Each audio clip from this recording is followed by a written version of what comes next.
Good morning students, welcome back my YouTube channel. कैसे हैं आप सब? आई होप आप सभी अपने अपने घरों में सुरक्षित होंगे। तो चलिए हम स्टार्ट करते हैं अपना वीडियो। हमारे आज के वीडियो में जो पिछला वीडियो हमारा था वो मैंने आप लोगों को बताया था 4th यूनिट के बारे में कि 4th यूनिट का सिलेबस क्या क्या है, उसमें कौन कौन सी यूनिट्स आएंगी और उनके अंदर कौन कौन से टॉपिक्स आएंगे। तो आज हम उसी मैंने 4th पेपर का आपका सिलेबस जो है वो वीडियोस के थ्रू कंप्लीट करा दिया है। तो उसमें आपका जो लास्ट यूनिट है आपकी 5th, वो हम आज बात करेंगे उसके बारे में। 5th यूनिट बहुत ही इजी है आपकी, तो ये एनवायरमेंटल प्रॉब्लम्स के ऊपर है। हमने अभी तक अपनी जितनी भी यूनिट्स के बारे में बात करी है वो सारी की सारी हमारी जो है वो हमारे भारतीय समाज से रिलेटेड जो समस्याएं होती हैं उनके बारे में हमने बात किया है। जिसमें फर्स्ट यूनिट जो थी हमारी वो थी हमारी सोशल प्रॉब्लम, सेकेंड यूनिट जो थी हमारी फैमिली प्रॉब्लम्स के ऊपर थी, थर्ड यूनिट हमारी इकोनॉमिक्स के ऊपर थी, फोर्थ यूनिट जो थी हमारी वो वुमेन्स प्रॉब्लम के ऊपर थी। आज हमारा जो टॉपिक है वो है एनवायरमेंटल प्रॉब्लम, यानी पर्यावरण की समस्याएं। तो हम सबसे पहले बात करते हैं कि एनवायरमेंट क्या होता है। आप सभी लोगों ने छोटी क्लासेस में आपका सब्जेक्ट होता है 4th टू आगे चल के 5th 6th 7th 8th तक ये एनवायरमेंट वाला जो सब्जेक्ट है ये हमेशा रहता है। अभी भी आप लोग के एमए में बीए में ये एक सब्जेक्ट होता है, ऑप्शनल के रूप में आपको चूज करना होता है। तो मोस्टली बच्चे एनवायरमेंट वाला ही चैप्टर जो पेपर होता है वो यूज करते हैं, वही लेते हैं, क्योंकि इन्वायरमेंटल से आप लोग सभी लोग अच्छे तरीके से परिचित होंगे कि हमारे आसपास के वातावरण को ही हम पर्यावरण कहते हैं। तो अब इस यूनिट में हमारे पर्यावरण में आखिर क्या क्या समस्याएं होती है, हमें कौन कौन सी प्रॉब्लम्स का सामना करना पड़ता है पर्यावरण के अंतर्गत रहते हुए, उनके बारे में बात करना है। तो जिसमें हमारे 4 टॉपिक हैं। फर्स्ट है हमारा ग्लोबल वार्मिंग यानी वैश्वीकरण, सेकेंड है हमारा इंडस्ट्रियलाइजेशन यानी औद्योगिकीकरण, थर्ड है हमारा पॉल्यूशन यानी प्रदूषण, फोर्थ है हमारा इकोलॉजिकल इम्बैलेंस यानी पारिस्थितिक असंतुलन। आपके इसमें 2 चीजें होंगी, एक तो इकोलॉजिकल इम्बैलेंस है जो हमारा टॉपिक है जो असंतुलन के बारे में है, पारिस्थितिक असंतुलन, और एक टॉपिक होता है आपका पारिस्थितिक संतुलन। तो ये दोनों टॉपिक में आप कंफ्यूज मत हो जाइएगा, दोनों का क्या मीनिंग है अलग अलग मैं आपको बता दूंगी जब मैं ये वाला टॉपिक आपको पढ़ाऊंगी। तो आज हम सबसे पहले बात करते हैं ग्लोबल वार्मिंग के बारे में। ग्लोबल वार्मिंग वाला चैप्टर जो है ये हमारा पहले भी आ चुका है, जो जिसमें मैंने एक सेपरेट वीडियो बना रखा है पहले से। आप लोग देखिएगा मेरे पिछले वीडियोस में जा करके। अगर बाई चांस आपको वीडियो नहीं मिलता है तो आप मुझे कमेंट बॉक्स में कमेंट करके बताइएगा, तो उसमें मैं आप लोगों को इस टॉपिक का लिंक जो है वो भेज दूंगी।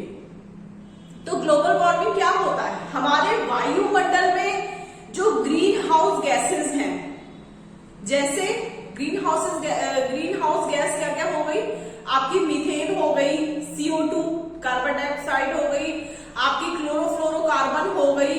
इन सभी गैसों के बढ़ने से पृथ्वी के औसत तापमान में होने वाली बढ़ोतरी को ही हम वैश्वीकरण यानी ग्लोबल वार्मिंग कहते हैं।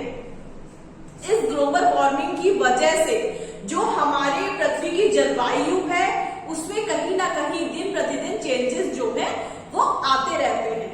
ये चेंजेस जो है वो आपने भी महसूस किए होंगे। कभी क्या होता है कि कभी गर्मियों के टाइम में भी जो है जब ये आप लोगों का जो रेनी सीजन होता है जुलाई अगस्त का, तो आप देखिए इसमें कई बार होता है कि बारिश नहीं होती है, बहुत टाइम तक बारिश नहीं होती है, लोग इंतजार करते रहते हैं लेकिन बारिश होती नहीं है। तो बारिश ना होने का कारण क्या हो जाता है? ग्लोबल वार्मिंग, क्योंकि हमारे वातावरण में जितनी भी ये प्रदूषित गैसें हैं वो घुल करके कहीं ना कहीं हमारे वातावरण को जो है वो प्रदूषित कर रही है, जिसके कारण कई सारी समस्याएं जो है वो हमारे एनवायरमेंट को होती रहती हैं। तो फर्स्ट आपका हो गया ग्लोबल वार्मिंग। अब हम सेकेंड टॉपिक पे आते हैं, ये है आपका इंडस्ट्रियलाइजेशन यानी औद्योगिकीकरण। तो अब बात औद्योगिकीकरण क्या है? तो औद्योगिकीकरण से हमारा तात्पर्य बड़े बड़े उद्योगों के विकास तथा छोटे और कुटीर उद्योग, ऐसे उद्योग, कुटीर उद्योग वो उद्योग होते हैं जो पहले के टाइम में लोग अपने घरों में रह करके ही अपने हाथ की बुनाई उनाई का काम करते थे। छोटे छोटे उद्योग अपने घर में ही करते थे सारे काम को।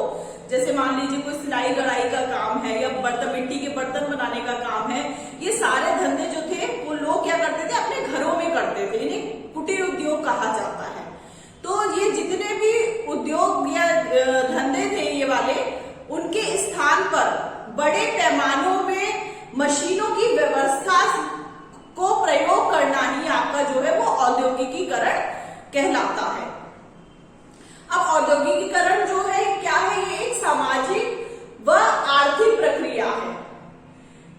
यह सामाजिक प्रक्रिया है व आर्थिक प्रक्रिया है। इसको क्योंकि इसमें क्या है कि धीरे धीरे करके आर्थिक के साथ साथ, समाज के साथ साथ आर्थिक रूप से भी मनुष्य का डेवलपमेंट जो है वो होता रहता है।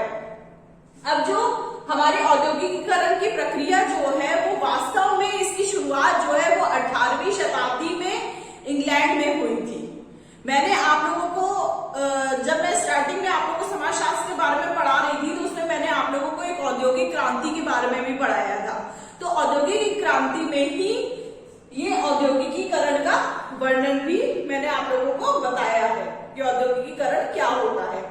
तो औद्योगिकीकरण से हमारा तात्पर्य बड़े बड़े उद्योगों के विकास तथा छोटे और कुटीर उद्योगों के स्थान पर बड़े पैमानों में मशीनों की व्यवस्था करना ही औद्योगिकीकरण कहलाता है। यानी लोग अपने घरों से निकल के, जो घरों में कुटीर उद्योग करते थे, छोटे छोटे धंधे करते थे, जैसे सिलाई कढ़ाई का काम है या मिट्टी के बर्तन बनाने का काम है या औजारों का काम है, ये सारे लोग जो है वो पहले अपने घरों में ही करते थे, जितने भी इस तरीके के छोटे छोटे कुटीर उद्योग थे।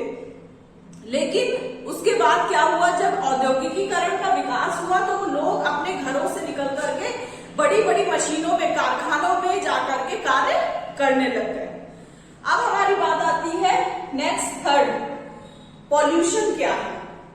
पॉल्यूशन का मतलब हो गया प्रदूषण। प्रदूषण शब्द से आप सभी वाकिफ होंगे।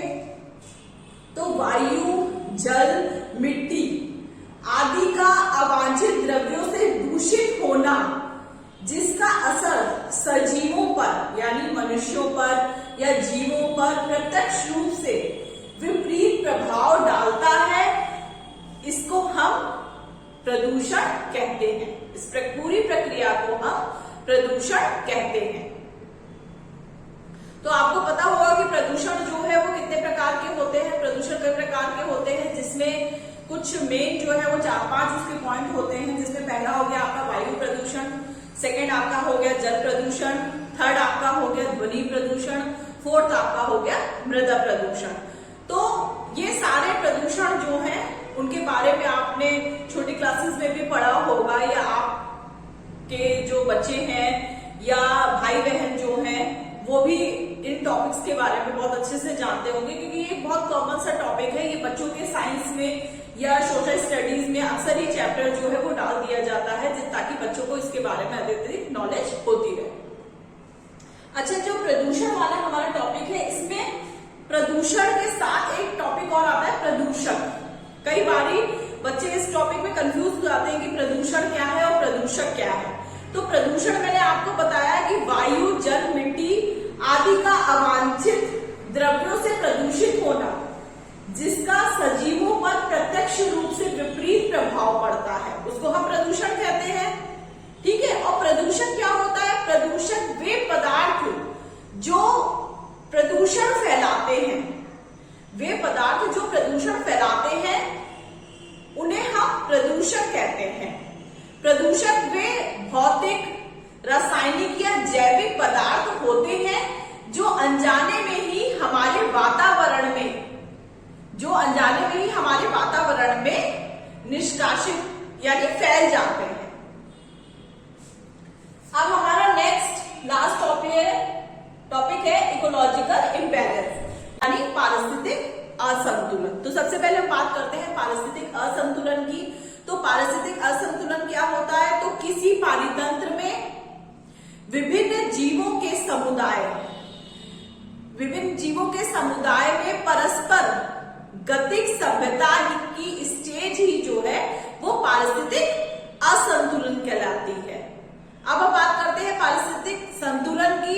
तो पर्यावरण में कई प्रकार के जीव जंतु, पेड़ पौधे व मनुष्यों के मध्य संबंध को ही हम पारिस्थितिक संतुलन कहते हैं। अब जो पारिस्थितिक असंतुलन होता है, इसके होने के कारण क्या है? आखिर ये वातावरण को किस तरीके से नुकसान पहुंचाता है? तो पारिस्थितिक असंतुलन के कारण जो है वो मानवीय क्रियाकलापें हैं।